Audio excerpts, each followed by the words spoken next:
What's going on, guys? It's your boy Scrub here. Hope you guys are all having an absolutely fantastic day. I know I am. If you are, be sure to press the like button. Otherwise, no joke, no scam. You'll get a tattoo of Garfield on your armpit. Yeah, that's right. I don't think you guys like lasagna or Garfield tattoos, so you should be pressing the like button. Otherwise, that's what's gonna happen. Real talk though, guys. Today I'm gonna be telling you guys a subscriber story I got about a senior prank that went way too far. You know, most senior pranks don't go way too far, but I'm pretty sure once a car ends up inside of your school, yeah, you might have taken things a little bit too far. Hey, Tim, how are we gonna prank the school? Dude, let's take some salt to the football field and draw something so the grass dies in a pattern. Yo, that's a sick idea, but what about if we just crash a car into the side of the school instead, you know? I don't know how things usually get this out of control, but regardless, it was a pretty funny, entertaining story that I'm gonna be sharing with you guys, so without further ado, let's get into it. So there's this cultural thing in America called a senior prank, and basically whenever you're a senior, you do a prank on the school to try to just be like, haha, we got you, seniors are leaving. I don't really know. When you try to explain it, it doesn't make a ton of sense, but it's something that most seniors do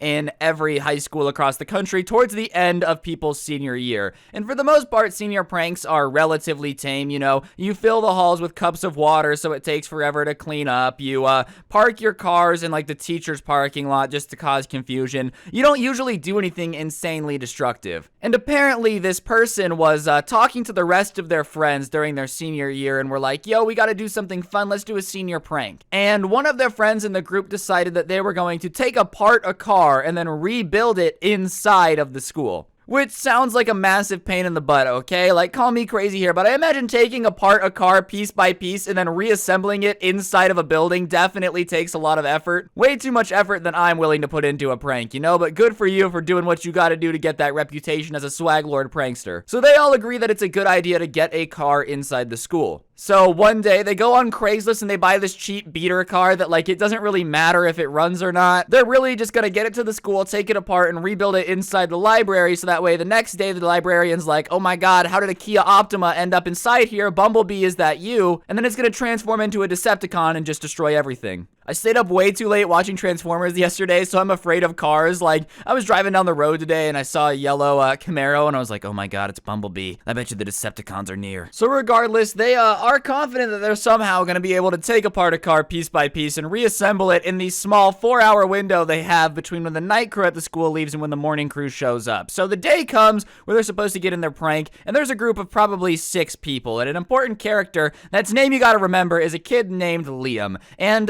Liam was the guy who was kind of like the head honcho. He's like, yeah, we're gonna disassemble the car and then reassemble it inside the school. And something you think people would think through is, do any of us actually know anything about taking apart a car? You know, I'm sure there's people across the country who are like, yeah, I could take apart a car and put it back together in 4 hours, but maybe before you decide to buy a car for a senior prank to do that, you might want to make the choice of, do any of us know how to do that? And not surprisingly, a bunch of 17, 8-year-old people aren't exactly experienced enough with cars to completely take one apart and reassemble it in 4 hours, which is a big oversight. I don't know when in the planning everybody in this group was just like, yeah, man, we're gonna do this, except none of you know how to build a car. That's a pretty important part that you missed, okay? So regardless, they all get into the school wearing their ninja blacked out uniforms. They've got black beanies, black pants, black shirts. I'm pretty sure at one point somebody had black socks on just to make sure that their feet were gonna be invisible in the night, right? And somebody pulls up in this crappy, like,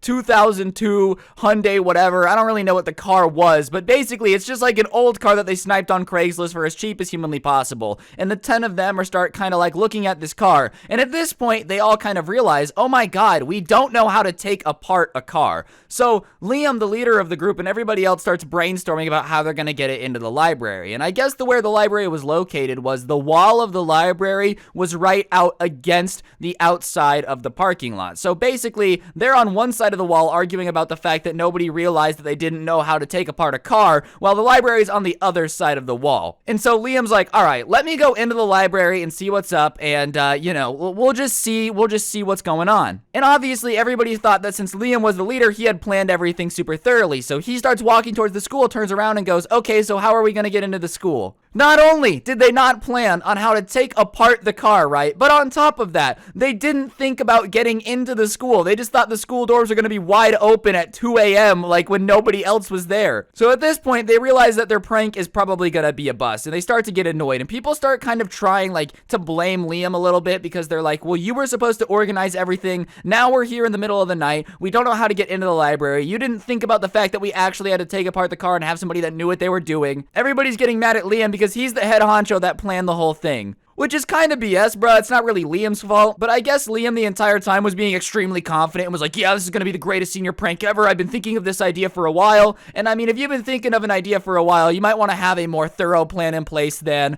we take apart carsies, put back together, ooh woozies. So Liam starts to get pissed, obviously, because he's like, I don't know why you guys are blaming me. None of you guys thought of any of this either. And they're like, well, we weren't the leader, dude. How are we supposed to get into the school? And I guess Liam gets mad, picks up a rock, and throws it through the library window, which is automatically a big no-no, okay? Taking apart a car, putting it back together in the library without breaking anything, harmless prank. Breaking a ginormous window on the side of your library so that way you can get inside, now you're dealing with vandalism, all right? And it's like a huge window. And I don't know if you guys know this, glass is actually very expensive. I've broken a few windows in my time. I've talked about those stories on the channel, but like, it ain't cheap to replace glass, okay? So at this point, everyone's like, oh my God, Liam, what did you just do? Now that you broke a window, like, we're screwed. We weren't supposed to actually do anything that was going to get us in trouble. We were supposed to do a funny prank with the car. And Liam's like, well, you guys wanted a way into the school, so now we have it. So they break the window, and most schools out here in Las Vegas have alarms, but I guess for some reason when you live in the middle of nowhere, your schools don't have like burglar alarms. I don't know why. I feel like most schools should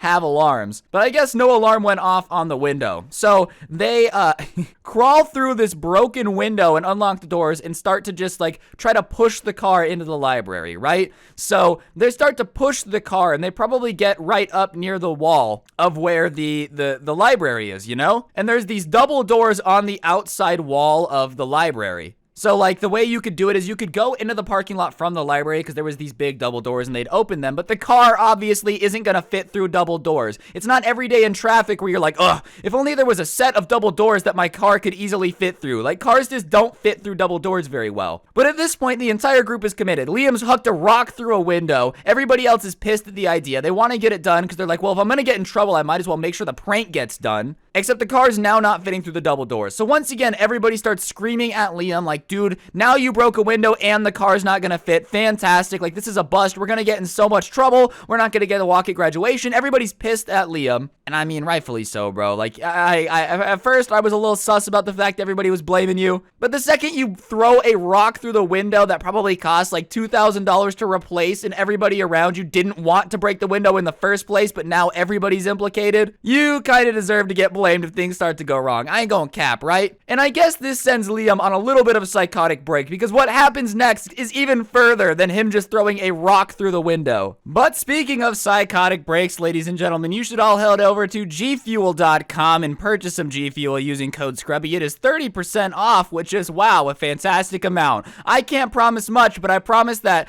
caffeine will make you more focused and hopefully not do what Liam's about to do. So head on over to G Fuel and use code Scrubby at checkout. Da-da-da-da. This has been brought to you by G Fuel, the sponsor of the Scrubs channel. So Liam looks at everybody, fine, you want the stupid car in the library, huh? You guys really want the stupid car in the library? Sorry for trying to have a fun senior prank.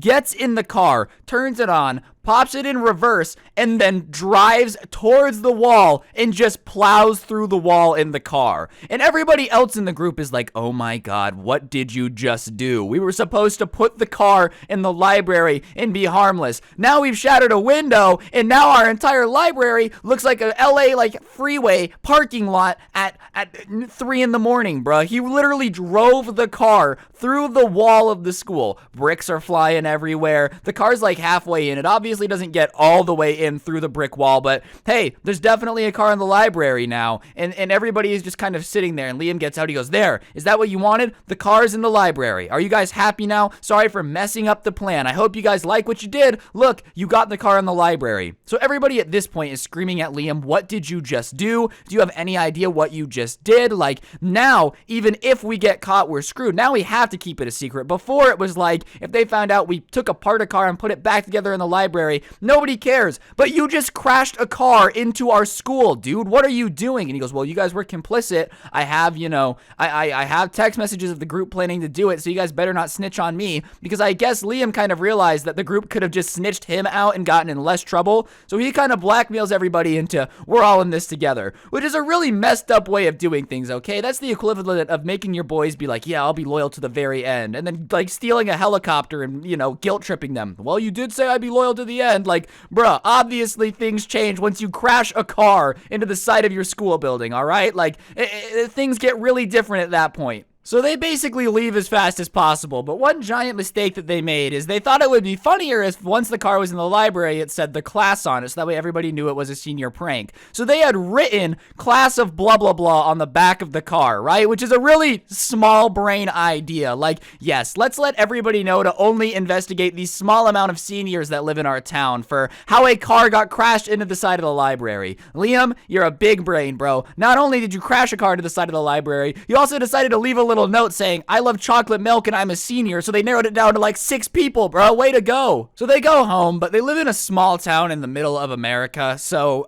by the time they wake up the next morning, everybody and their mom is talking about the senior vandals that decided to vandalize the school by crashing a car into it, okay? And at this point, like I said, they're basically sworn to secrecy, because how do you explain that? Officer, listen, I know we caused tens of thousands of dollars in damages, crashed a car into the library, but what you have to understand is it was supposed to just be a silly, harmless prank. I don't know how things got out of control, and the cop's gonna go, yeah, that's cool and all. You got 20 grand to fix the side of the wall, because if you don't, I don't really care very much. Like, it's just not gonna go very well. So the person who sent me this story is eating breakfast, and their mom's like, I can't believe that kids would be so disrespectful to crash a car into the library. I don't think that's funny. That's the most disgusting senior prank I've ever seen. And the kid's just sitting there trying to eat his toaster strudel with a straight face, because his mom is talking about how whoever did this deserves time in prison, and he's like, yeah, mom, whichever kids were there were definitely Satanists. Like, we should definitely, deport them. They need to be, trying to play along, even though in his head, oh my god, I'm the idiot that crashed a car into the library. So all this swag is disposed in one place. So they go to school and they're trying to play it cool, but obviously everyone in their mom is talking about this prank and like who did it. And one of the kids that is in their group starts bragging about how he was there, which is the dumbest thing ever. I don't know what it is about teenagers, bruh. Every time we would try to get away with something, or like really try to get away with something with a new person, they would start bragging to everybody else that we did it. Like, one time I broke a window with an orange, and the only reason we got caught is because somebody went to school and started bragging about breaking a window with an orange. Like, listen, if you guys did something bad, keep your mouth shut. Don't tell people that you did it. It's really not rocket science. But one kid starts bragging about the fact that he was there when the car crashed into the side of the library. And obviously, a teacher overhears it and sends him to the principal's office. He goes into the principal's office. The town's police is there, and they basically threaten him. They're like, look, we know that you were involved. You're either going to get the entirety of the punishment, or you snitch on everybody else that was there. Do you understand? And he's like, yes, and snitches on everybody. Like, everybody that was there gets called into the office, right? So they all sit down, and they had done a good job of getting their story straight, but as soon as the cop goes, this kid snitched on all of you, and pulls somebody that was there from around the corner and says, he told us that all of you were involved. Obviously, they know that the gig is up. So they're kind of like, yeah, we did it. And the officer's like, why would you do this? Trying to figure out what went on. And so they're kind of like, look, here's what happened. Liam snapped and like crashed the car into the side of the wall. And Liam says, no, that's not what happened. I was telling them, guys, this is too far. And then they put me in the trunk and crashed it into the side of the library. Like, Liam is trying to convince this cop that he had nothing to do with it. He was just there, and then told them that it was going too far. So they threw him in the trunk. Like, he's trying to throw everybody under the bus like he was not the person that put a Hyundai in the fiction section of the school library, okay? So at that point, everybody decides, nope, we're throwing Liam under the bus. So literally everybody decides, yep, Liam did it, Liam did it, Liam did it, Liam did it. And so Liam is flabbergasted, but the cop's like, look, if everybody says that you did it and you, like, you're the person who bought the car, like all this stuff, then I guess you're gonna do it. And Liam's like, what's my punishment, officer? And the school officer looks at him and he goes, well, I'm guessing you don't have the money to fix the damages, right? And he's like, no. He's like, so We might have to do jail time, but it's a small town. I guess small town cops are just kind of chill, bruh, because apparently what happened next is that Liam basically just had to work at the school for free, like 40 hours a week after school, doing all this horrible stuff, you know, janitorial work, like all that stuff that nobody really wants to do, until he paid back $20,000 worth of debt. And that's a lot of money to pay back through manual labor. But yeah, moral of the story is don't drive a car into your library for a senior prank, because it's not a very funny prank and you're more than likely going to get in trouble. Like, nobody's ever been like, you know, I think the best way that we can avoid getting in trouble is crashing a car into a building. It's just not a good look, and I wouldn't recommend it.